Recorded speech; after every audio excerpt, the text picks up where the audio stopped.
guys, okay, this is the next part 2, I guess. It's really part 3, because I put out a part 1 first thing this morning. Then I did 2, now this is 3, but, okay, it's kind of messed up. Anyway, look at the other 2 videos on my page. I was talking about spiritual attacks, spirituality, and covert fragile narcissism and codependency.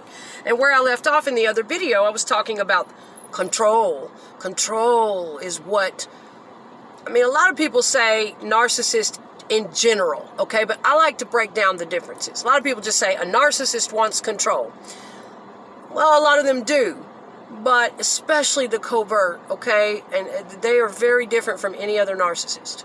You know, the grandiose narcs that everybody's familiar with, a lot of times they're busy. Like they're doing their thing. They got some motivation. They have some energy inside. And yeah, they tend to trample on other people. And they do. Yeah, they do. They go around telling people what to do and get me this and do that. They do. The grandiose narc acts like that too. But the control and the covert narcissist acts that same way after they get to know you. They let that mask start slipping down. But for a long, long time, they're going to operate and present themselves differently. They don't like for anybody to know they're that way. So yeah, they do finally get where they're not scared to show you that demanding narcissistic side, but it takes a long time for them to get that way because they run back and hide under that mask because they operate differently. They're just a different creature. They have different needs, and it's all going to depend. The way a narcissist presents themselves and all their different psychology, it's all going to depend from person to person, how they grew up, what their different traumas are, everything, their different exposures. They're going to operate differently too. So, you know, all I can share is what I've experienced, what I've seen, and what I've come to understand in certain people like this. And the reason they want control, especially a covert fragile narcissist, number one, is because they, more than any other narcissist, like I told you, the grandiose can manufacture motivation, energy, more. They can pump their own ego up a little more. They can do certain things that the covert fragile narcissist cannot do. They are so codependent and so empty. So empty. So, I mean, it's just, so they want control for several different reasons. Number one is because it's filling them up with energy. If they can grab onto someone else and have full control of their life, where they go, what they do, keep that person talking to them all the time, on call all the time at their beck and call for emotional support, get that person provoked and fighting with them all day and reacting back and forth. They want to control someone. They need control because they're empty. This type of person really is empty. They've been traumatized. They've checked out and self-abandoned years ago, and they can't come up with it in their own. They have no emotional regulation, no self-motivation. They have an external locus of control, not an internal. They have to look out everywhere else to come up with anything. Energy, ideas, thoughts, to be told what to do. To be, you know, just everything, to keep themselves distracted because they can't touch base with their own emotions. It just terrifies them. There's all these things going on in a covert fragile narcissist, okay? But they want control. That's reason number one, because it fills them up with something. They need to have that shit from another individual, but the problem is they go so far overboard with that need that it's almost all-consuming. It would almost kill somebody. It's exhausting for one person to ever be able to try and fill them up. They won't do any of the work for themselves. And this all goes back to trauma of some kind and the brain and, you know, not developing in the emotional intelligence and these things at a very vulnerable time in childhood, okay? A lot of us went through stuff like this and had to do a lot of work. So they want control, number one for that. It fills them up. Also, they want someone to feel superior to. Again, they are very empty, very low self-esteem, low self-worth. just nothing going on. They won't, find that for themselves, their purpose, their hobbies, their sense of self-worth. What am I doing? They've always got to have somebody else, very codependent, to tell them that they're okay, to tell them that they're worth something, to tell them what to do, to tell them whatever. Yeah, but they want someone to feel superior to because they feel so small and insignificant all the time. And they won't work on that. Again, these things are our responsibility to work on. Now, I will make other videos later on, and I've made them before, about relationships and what's healthy and what's not. It's okay. When you're in a relationship, yeah, you're going to make each other feel good. You're going to give to each other. You're going to validate each other. You're going to do that in a reasonable, healthy level, okay? But we should really have a lot of these needs met, these psychological needs that we should have got in childhood. All those things, I'll make another video about it to reinforce it. Before we go out looking for partners, we should have had these kinds of things settled up in ourselves long before we were even old enough to get in relationships. But a lot of us didn't get that in childhood. And we go right into adulthood with all these issues. Gaping, open wounds that we're looking for somebody to fill. No, we need to be able to self-validate. We need to know our worth. I'll make another video about that shortly, okay? The codependency demon and how it will kill your relationship if you're like that. You can't trust those people.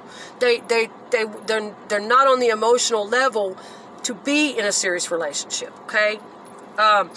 They still have a lot of childhood needs that they need met. All right, but they do. They want to feel superior to someone. They want to feel power somewhere. And the only way a covert narcissist can get power, it's the only way they'll get it, is to go take it. To go take it from someone else's energy field. Either knock them down, knock their legs out from under them, compete with them, one-up them, spite them, break their heart, play games with them. They get high on it when they see you cry, when they see you in pain, when you didn't get the job you wanted or it didn't work out for you. They can't stand anybody else's success. All this resentful, secretive shit is inside the covert narcissist's mind. They're not going to tell you that. They're not going to let on like that. But it's in there. And if you live with them long enough, deal with them long enough, you'll see it. You'll see it in the way they treat you and act. They want to feel powerful, and it's the only way for them. Because they can't manufacture that power and energy on their own. And they won't go to therapy. They won't study, devote themselves to empowering self a little bit, becoming better person, hobbies, interests. No, they don't want to do any of that shit. They just want to sit around and self-medicate and get their energy off somebody else by sucking it. Okay? Not a good balanced energy exchange. So yeah, they want to feel powerful, and it's the only damn way a covert narcissist will go around getting power. Also, they want a need for control in them is because they want a caretaker. All right. So we're talking about why the covert narcissist desperately wants control of someone, and the links they'll go to get it. I said number one is because they're very empty, black hole that nobody can ever fill, way back from childhood, perpetual emptiness, loneliness, oh my God, all consuming, and they will not work on these things emotionally, spiritually, or mentally on their own. Okay, very empty. They want someone to feel superior to and power over. They want some sense of power and energy, and they get off on it when they are hurting, abusing, sucking power, draining, knocking somebody else down, when somebody else is sad. It's just that way. That's how they get their power. That's what makes them feel like the shit. But they're not going to let on like that. And they want a caretaker and a servant. That's another reason they are desperate for control.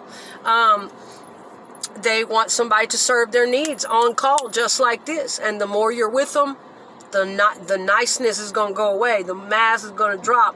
And the more demanding and the more demanding and the more demanding and brutal and crude they're going to get the longer you're with them and you put up with it.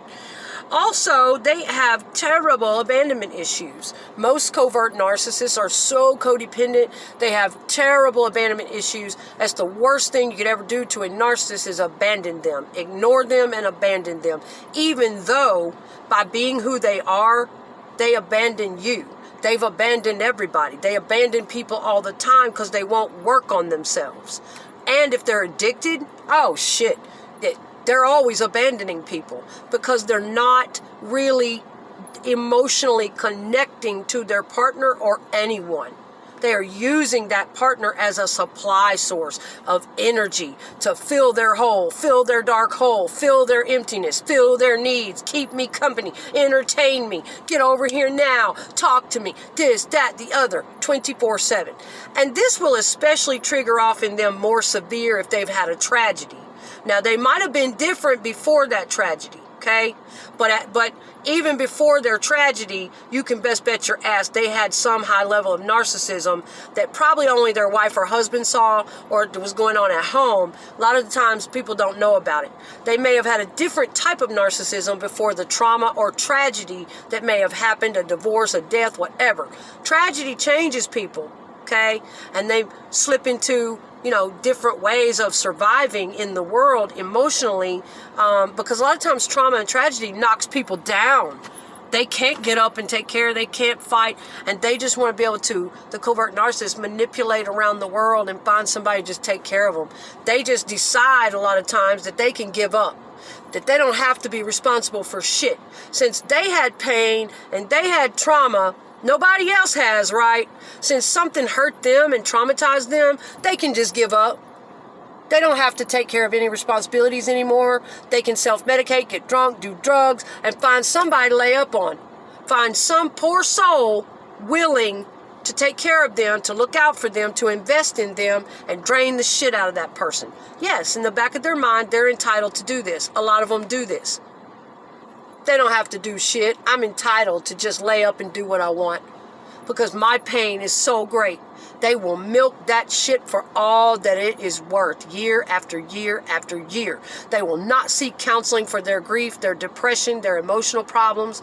They will not read books and study about it. They will not put out an effort to better themselves. No, they just want to put it on somebody else's back, okay? So these are reasons why, some of the reasons why a covert, fragile narcissist is desperate for some kind of control. They have, again, terrible abandonment issues. They have got to have somebody. They will have terrible anxiety. And in the next part, I'm going to get into their supply systems.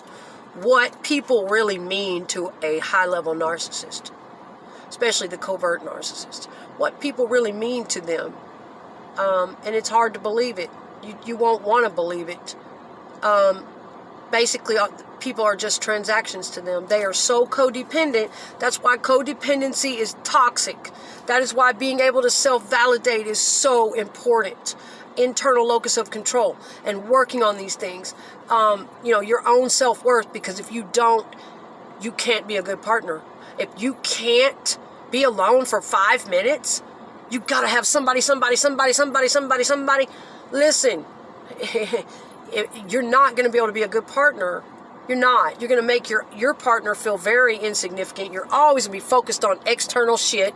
You're going to be desperate. And really the only reason they're there is they can't see the forest for the trees kind of thing. They are so desperate and obsessive and all-consuming to have you meet their needs. Oh, thank you. Entertain me. Talk to me. Make me feel better. Tell me what to do. Something. Tell me I'm okay. They are so desperate for that they don't even see you. You're not human to them.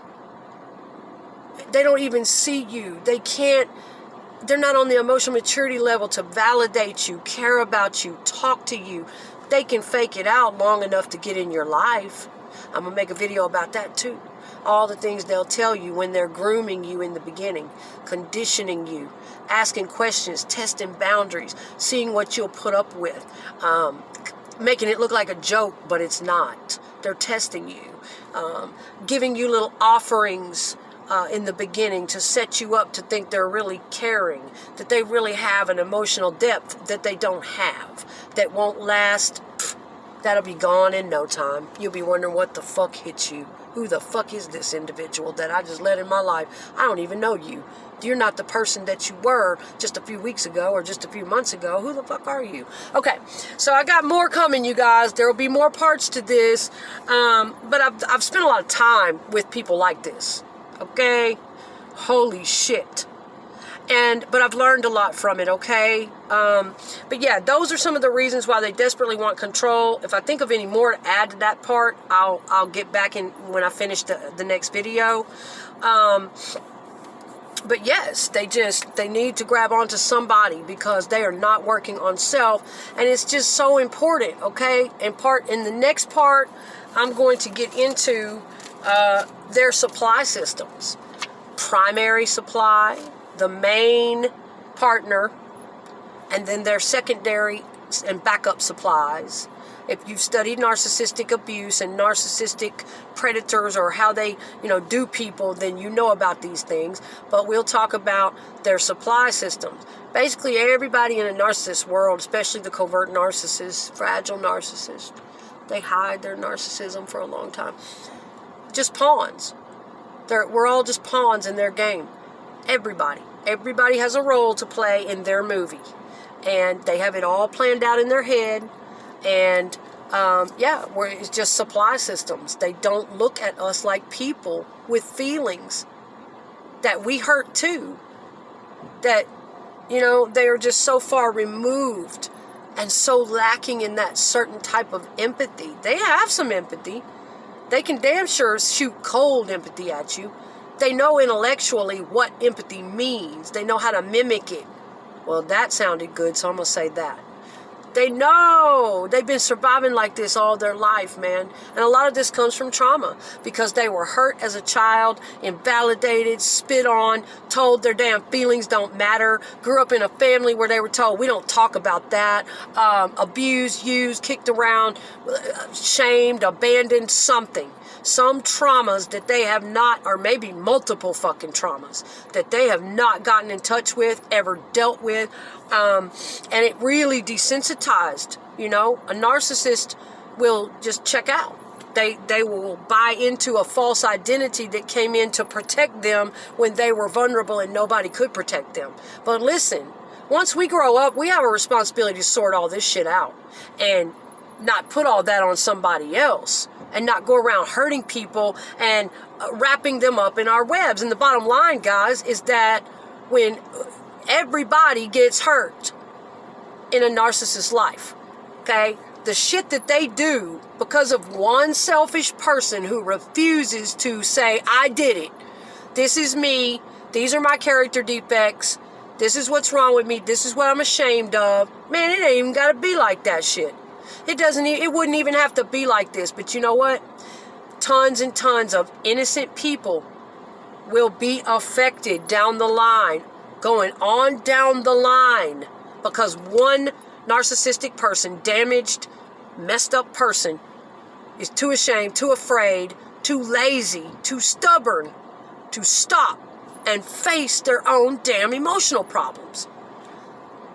Waves of people will be affected by their actions, even children, innocent people that didn't have anything to do with it, because that one damn person won't stop and face up to what they were doing and what they are doing, okay? And they're going to have every lie, every excuse. They think they're slick. They talk real fast. They try to pressure you, bully you, get one over on you. It's bullshit. It's all bullshit. But yeah, that's what sucks about it, is that a lot of innocent people get hurt by this, affected by it, on down the line. And I'm here to share testimony, share my knowledge, my experiences, so I can help raise the awareness and consciousness, my little contribution to the collective consciousness, just a little something to be aware of and be thoughtful of. And listen, I love people like this. Fuck, I've got people like that in my family. I've had issues like this before. I've had nothing but love for a person like that. But because I won't tolerate their abuse, because I won't tolerate the servant they want to make me into, because I deserve to be treated well and have my feelings considered, they do what they do. They turn it on you. They blame you. You're a horrible person. They go right out and look for their next supply person, disregard you, abandon you. They do not want to face it. They do not want to work this shit out. They don't want to grow. And oh, the lies they tell you when they first come into your life. They play a character. They play a whole different character. That covert is a mess. At least the grandiose will be who they are. They don't drag you through all this character play and who the hell are you? And oh my God, the covert narcissist doesn't have an identity of their own. So they absorb everyone else's identity.